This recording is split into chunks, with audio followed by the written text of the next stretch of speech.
احمد رضا بریلوی پہلا مسلم سائنسدان جس نے 8 سال کی عمر میں پہلی کتاب بزبان عربی شرح ہدایت النحو لکھی، جو اس صدی کی سب سے بہترین IQ ظاہر کرتی ہے۔ احمد رضا بریلوی پہلا مسلم سائنسدان جس نے 30 سال کی عمر میں میڈیکل ایمرولوجی کے حوالے سے قرآنی آیات فی ظلمات ثلاث بیان کی، اور 30 سال ہی کی عمر میں میڈیکل فزیولوجی سے متعلق خوبصورت تحقیق انیق فرمائی، جو جدید میڈیکل ریسرچ سے مطابقت رکھتی ہے۔ احمد رضا بریلوی پہلا مسلم سائنسدان جس نے 1896 میں بر صغیر پاک و ہند میں سب سے پہلے اپنی کتاب السمسام میں الٹرا ساؤنڈ مشین کا فارمولا نظریہ روشنی لائٹ تھیوری کی بیس پر پیش کر کے سائنسی دنیا میں سبقت حاصل کر لی۔ یہ بحث آج کل پائزو الیکٹرک فینومینن کہلاتی ہے۔ احمد رضا بریلوی پہلا مسلم سائنسدان جس نے سب سے پہلے 1896 میں اپنی کتاب السمسام میں ٹوپولوجی سے متعلق تھیوری پیش کی۔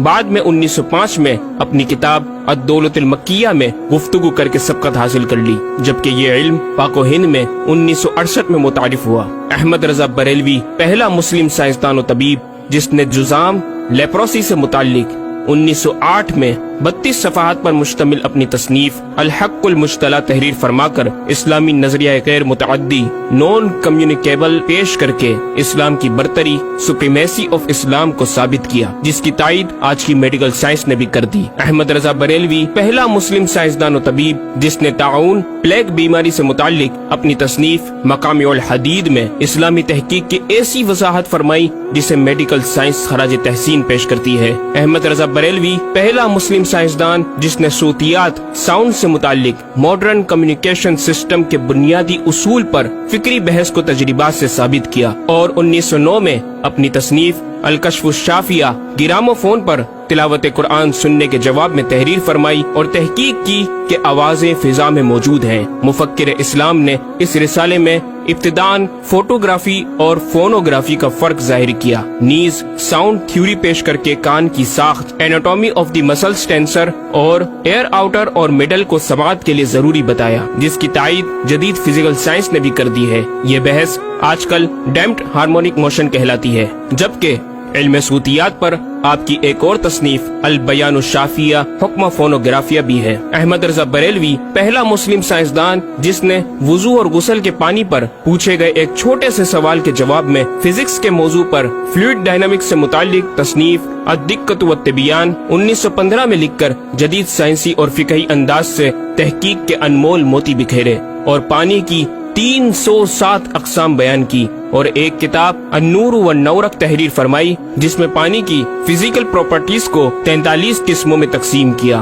اس طرح پانی کی کل 350 اقسام کا بیان ہوا۔ یہ بیان صرف اعداد میں نہیں بلکہ ہر ایک قسم کا نام اور اس کا شرعی حکم بھی بیان فرما کر اور ان پر بحث کر کے ماہرین کو ورطۂ حیرت میں ڈال دیا۔ احمد رضا بریلوی پہلا مسلم سائنسدان جس نے 1335 ہجری میں منرل فزکس کے تحت تیمم کے مسائل پر مٹی اور پتھر اسٹونز کی تحقیق فرما کر ایک کتاب المطر السعید تصنیف فرمائی، جو کائنڈز آف منرلز پر تحقیق کرنے والوں کے لیے ایک بہترین گائیڈ ہے۔ امام نے اپنی اس کتاب میں زمین کی اجناس منرلز کی 311 اقسام گنوانے کے بعد لکھا، یہ 311 چیزوں کا بیان ہے۔ 181 سے تیمم جائز جن میں 74 منصوص اور 107 زیادات فقیر ہیں، اور 130 سے ناجائز جن میں 58 منصوص اور 72 زیادات فقیر۔ ایسا جامع بیان اس تحریر کے غیر میں نہ ملے گا، بلکہ زیادات درکنار اتنے منصوصات کا استخراج بھی سہل نہ ہو سکے گا۔ احمد رضا بریلوی پہلا مسلم سائنسدان جس نے